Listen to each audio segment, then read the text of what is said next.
আসসালামু আলাইকুম। সংবাদে আপনাদের সবাইকে স্বাগত জানাচ্ছি। আমি ফিরোজ তোহা। শুরুতেই সংবাদ শিরোনাম। বাংলাদেশের সর্বশেষ গুরুত্বপূর্ণ আপডেট সংবাদে আপনাকে স্বাগত। শুরুতেই সংবাদ শিরোনাম, পরে বিস্তারিত। প্রথমে জানাবো, জাতীয় পার্টির কেন্দ্রীয় কার্যালয়ে হামলা, অগ্নিসংযোগ। কাকরাইলে জাতীয় পার্টির কেন্দ্রীয় কার্যালয়ে হামলা এবং অগ্নিসংযোগের ঘটনা ঘটেছে। সন্ধ্যা 6:30টার দিকে এই ঘটনা ঘটে। সেখানে বিপুল সংখ্যক আইনশৃঙ্খলা রক্ষাকারী বাহিনীর সদস্য উপস্থিত রয়েছেন। এই ঘটনায় এলাকায় উত্তেজনা বিরাজ করছে। এই ঘটনার পর পুলিশ সেখানে লাঠিচার্জ করে। এরপর জানাবো, 48 ঘন্টার মধ্যে জাতীয় পার্টিকে নিষিদ্ধের আলটিমেটাম। জাতীয় পার্টি জাপা নিষিদ্ধ ঘোষণা সহ 3 দফা দাবিতে 48 ঘন্টার আলটিমেটাম দিয়েছে গণ অধিকার পরিষদ। বিকেলে নুরুল হক নূরের দলের নেতাকর্মীদের উপর হামলার প্রতিবাদে আয়োজিত বিক্ষোভ সমাবেশে আলটিমেটাম দেন গণ অধিকার পরিষদের সাধারণ সম্পাদক রাশেদ খান। এদিকে নির্বাচন ইস্যুতে বিএনপি, জামাত এবং এনসিপির সঙ্গে প্রধান উপদেষ্টার বৈঠক রোববার। দেশের বর্তমান পরিস্থিতিতে এবং ফেব্রুয়ারিতে নির্বাচনের বিষয়ে বাংলাদেশ জাতীয়তাবাদী দল বিএনপি ও জামাত ইসলাম ও জাতীয় নাগরিক পার্টি এনসিপির সঙ্গে বৈঠক করবেন প্রধান উপদেষ্টা professor doctor Mohammad Yunus. 31 August এই বৈঠক অনুষ্ঠিত হবে। আজ 30 আগস্ট বিষয়টি নিশ্চিত করেছেন প্রেস সচিব। এবারে জানাবো, অন্তর্ভুক্তমূলক দেশ গড়তে বিএনপি বদ্ধপরিকর, বললেন তারেক। সব জাতিগোষ্ঠীদের নিয়ে অন্তর্বিভক্তিমূলক নিরাপদ বাংলাদেশ গড়তে বিএনপি বদ্ধপরিকর বলে জানিয়েছে দলটির ভারপ্রাপ্ত চেয়ারম্যান তারেক রহমান। ময়মনসিংহ 12টি জেলার 34টি ক্ষুদ্র জাতিগোষ্ঠীর প্রতিনিধি সম্মেলনে ভার্চুয়ালি যুক্ত হয়ে সব কথা বলেন তিনি। এবং সর্বশেষ জানাবো, এক সপ্তাহের ব্যবধানে সৌদি আরবে 20,000 প্রবাসী গ্রেপ্তার। গত এক সপ্তাহে সৌদি আরবে 20,319 জন অবৈধ প্রবাসীকে গ্রেপ্তার করা হয়েছে। আবাসিক শ্রম, সীমান্ত নিরাপত্তা আইন লঙ্ঘনের দায়ে তাদের আটক করা হয়। আজ এক প্রতিবেদনে তথ্য জানিয়েছে সৌদি প্রেস এজেন্সি খবর আরব নিউজের। এদের মধ্যে 12,891 জন আবাসিক আইন লঙ্ঘনের দায়ে অবৈধভাবে সীমান্ত পাড়ি দেওয়ার চেষ্টা করে 3,888 জন এবং শ্রম আইন লঙ্ঘনের জেরে 3,540 জনকে গ্রেপ্তার করা হয়েছে। এদের মধ্যে 50% ইথিওপিয়ান, 49% ইয়েমেনের বাসিন্দা এবং 1% অন্যান্য দেশের নাগরিক। প্রিয় দর্শক, এতক্ষণ শুনছিলেন সংবাদ শিরোনাম, এবারে বিস্তারিত। তবে তার আগে বন্ধুরা, অনুরোধ থাকবে এই সংবাদটিতে একটি লাইক দিন। এই চ্যানেলে আপনি নতুন হয়ে থাকলে আমাদের সংবাদটি দেখতে দেখতে চ্যানেলটি সাবস্ক্রাইব করে রাখুন। কমেন্ট করে বন্ধুরা আপনার মূল্যবান মতামত জানিয়ে দিন আপনি বিশ্বের কোন দেশ থেকে বা বাংলাদেশের কোন স্থান থেকে আমাদের সংবাদটি দেখছেন এবং শুনছেন। আর বন্ধুরা, গাজা যুদ্ধে আপনি যদি নিরীহ ফিলিস্তিনিদের ভালোবেসে থাকেন, কমেন্টে ইয়েস লিখে বিশ্ববাসীকে জানিয়ে দিন। এবারে বিস্তারিত।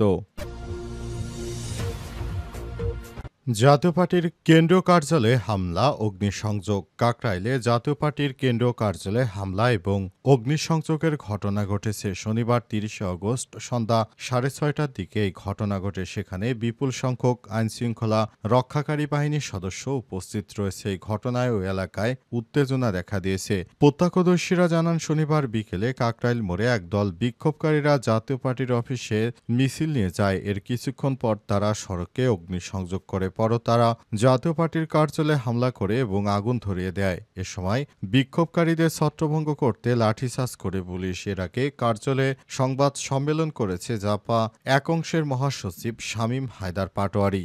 গতকালে এই ঘটনার বিষয়ে তিনি বলেন, মশাল মিছিলে নামে শুক্রবার জাতীয় পার্টির অফিসে আগুন দিতে আসে বহু নেতাকর্মীরা। ওই সময় আগুনে পুড়ে যাওয়ার হাত থেকে নেতাকর্মীদের রক্ষা করেছে সেনাবাহিনী ও পুলিশ। দেশের মঙ্গলের জন্য সেনাবাহিনী আরও দৃশ্যমান হওয়া উচিত। প্রসঙ্গত, গণ অধিকার পরিষদের সভাপতি নুরুল হক নূরের উপর হামলার প্রতিবাদে দেশের বিভিন্ন জেলায় বিক্ষোভ, মহাসড়ক অবরোধ করেছে দলটির নেতাকর্মীরা। পাশাপাশি ঠাকুরগাঁও, টাঙ্গাইল, ময়মনসিংহ, রাজশাহীতে জাতীয় পার্টির কার্যালয়ে হামলা, ভাঙচুর চালানোর অভিযোগ উঠেছে তাদের বিরুদ্ধে। একই সঙ্গে ঠাকুরগাঁয়ে, হরিপুরে, রাজশাহীর কার্যালয়ে অগ্নিসংযোগ করা হয়েছে। এর আগে শুক্রবার 29 আগস্ট সন্ধ্যায় রাজধানীর বিজয়নগরে জাতীয় পার্টি এবং গণ অধিকার পরিষদের সংঘর্ষের পর রাত 9:30টার দিকে মশাল মিছিল বের করে গণ অধিকার পরিষদের নেতাকর্মীরা। এরপর বিজয়নগরের দলীয় কার্যালয়ের সামনে গণ অধিকার পরিষদের নেতারা ব্রিফিং করতে গেলে আইনশৃঙ্খলা বাহিনী লাঠিপেটা করে বলে দলটির সাধারণ সম্পাদক রাশেদ খান দাবি করেন। এই হামলায় গুরুতর আহত অবস্থায় গণ অধিকার পরিষদের সভাপতি নুরুল হক নূর ঢাকা মেডিকেল কলেজ হাসপাতালে ভর্তি রয়েছে। তার অবস্থা আশঙ্কাজনক। ৪৮ ঘণ্টার মধ্যে জাতীয় পার্টিকে নিষিদ্ধের আলটিমেটাম। জাতীয় পার্টি জাপাকে নিষিদ্ধ ঘোষণা করা সহ ৩ দফা দাবি আদায়ে ৪৮ ঘণ্টার আলটিমেটাম দিয়েছে গণ অধিকার পরিষদ। বিকেলে নূরসহ দলের নেতাকর্মীদের উপর হামলার প্রতিবাদে আয়োজিত বিক্ষোভ সমাবেশে এই আলটিমেটাম দেন গণ অধিকার পরিষদের সাধারণ সম্পাদক রাশেদ খান। ঘটনা সুষ্ঠু তদন্ত এবং বিচারের দাবি করে তিনি বলেন, এই হামলা পূর্ব পরিকল্পিত। হামলার ঘটনায় তদন্ত কমিটি গঠন করা হবে। সেনাবাহিনী বলেছে মব, কিন্তু আমরা তো জাতীয় পার্টির কার্যালয়ের সামনে যাইনি। হামলাকারীদের চিহ্নিত করে বিচার করতে হবে উল্লেখ করে তিনি বলেন, ডিএমপির কমিশনার জানিয়েছেন লাল টি শার্ট পরা সেই ব্যক্তিকে গ্রেপ্তার করা হয়েছে। তিনি পুলিশের কনস্টেবল। নূর মনে করে তিনি আমাদের আরেক নেতা সম্রাটের উপর হামলা করেছেন। বিবৃতিতে বিষয়টি স্পষ্ট করতে হবে। গণ অধিকার পরিষদের ৩ দাবি হচ্ছে, হামলার ঘটনায় অন্তর্বর্তীকালীন সরকার শনিবারের মধ্যেই তদন্ত কমিটি গঠন করতে হবে। যেহেতু স্বরাষ্ট্র উপদেষ্টা দায়িত্ব পালন করতে পারছে না, তাই তাকে পদত্যাগ করতে হবে। ৪৮ ঘণ্টার মধ্যে জাতীয় পার্টি জাপাকে নিষিদ্ধ করতে হবে। নির্বাচন ইস্যুতে রাজনৈতিক দলগুলো একে অপরের বিরুদ্ধে কথাবার্তা বললেও মূলত জাতীয় পার্টির নেতাকর্মীদেরকে নিষিদ্ধের বিষয়টিতে সবাই একমত আছে। কারণ জাতীয় পার্টি হচ্ছে একটি দোসর পার্টি, তাদের কোনোভাবেই আর ছাড় দেওয়া হবে না, এমন মন্তব্য করেছে তারা। অবস্থায় কোনোভাবেই এই জাতীয় পার্টি নামক দলটি বাংলাদেশে আর নির্বাচন করতে পারবে না। এ ব্যাপারে সমস্ত রাজনৈতিক দলগুলো সবাই এক আছে। এ কারণে অন্তর্বর্তীকালীন সরকারকে এই ব্যবস্থা গ্রহণ করতে হবে যেন জাতীয় পার্টি এদেশে আর ভবিষ্যতে কখনো নির্বাচনে অংশগ্রহণ করতে না পারে। এজন্য সরকারকে সেই দায়িত্বশীল ভূমিকা পালন করতে হবে। নির্বাচন ইস্যুতে বিএনপি, জামাত ও এনসিপির সঙ্গে প্রধান উপদেষ্টার বৈঠক রোববার। দেশের বর্তমান পরিস্থিতি, ফেব্রুয়ারিতে নির্বাচনের বিষয়ে বাংলাদেশ জাতীয়তাবাদী দল বিএনপি, জামাতে ইসলাম ও জাতীয় নাগরিক পার্টি এনসিপির সঙ্গে বৈঠক করবেন প্রধান উপদেষ্টা ড. মোহাম্মদ ইউনূস। এই বৈঠক অনুষ্ঠিত হবে শনিবার ৩০ আগস্ট। প্রধান উপদেষ্টার বাসভবন যমুনায় বিষয়টি নিশ্চিত করেছেন তিনি বলেছেন, ৩১ আগস্ট এই বৈঠক অনুষ্ঠিত হবে। নির্বাচন সংক্রান্ত এক প্রশ্নের জবাবে তিনি বলেন, আমরা শক্তভাবে বলছি, ফেব্রুয়ারির প্রথমার্ধে নির্বাচন অনুষ্ঠিত হবে। কোনো শক্তি নাই এটি প্রতিহত করার। রাজনৈতিক অস্থিতিশীলতার জন্য নির্বাচন আয়োজন করার মতো পরিবেশ আছে কিনা জানতে চাইলে তিনি বলেন, আপনারা পুলিশ সদর দপ্তর থেকে পরিসংখ্যান নেবেন।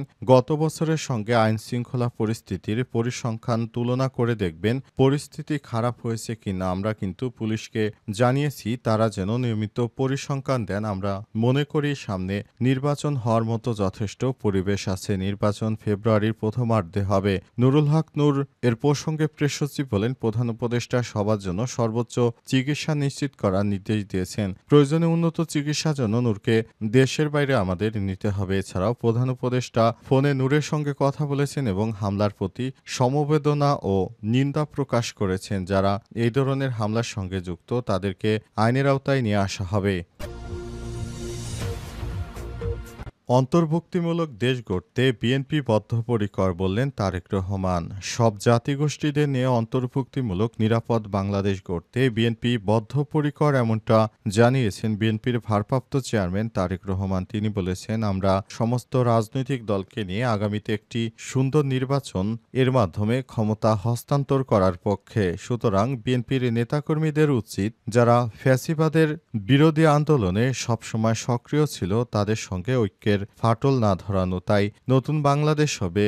যারা আগামীর ভবিষ্যতে বাংলাদেশকে সত্যি একটি ভালো জায়গায় দেখতে চায়, তারা নিজেরা কখনোই হানাহানি করবে না। একটি ভালো বাংলাদেশ উপহার পাওয়ার জন্য সবারই একযোগে কাজ করতে হবে। অন্তর্বর্তীকালীন সরকারের প্রধান উপদেষ্টা প্রফেসর ড. মোহাম্মদ ইউনূসের নির্দেশনা অনুযায়ী আগামীতে একটি সুন্দর বাংলাদেশ গঠন করার জন্য আমাদের ফেব্রুয়ারির প্রথমার্ধে নির্বাচনের মাধ্যমে একটি সুষ্ঠু ভোট হলে আমরা অন্তর্ভুক্তিমূলক নির্বাচনের মাধ্যমে মূলত ক্ষমতা হস্তান্তর করতে পারব।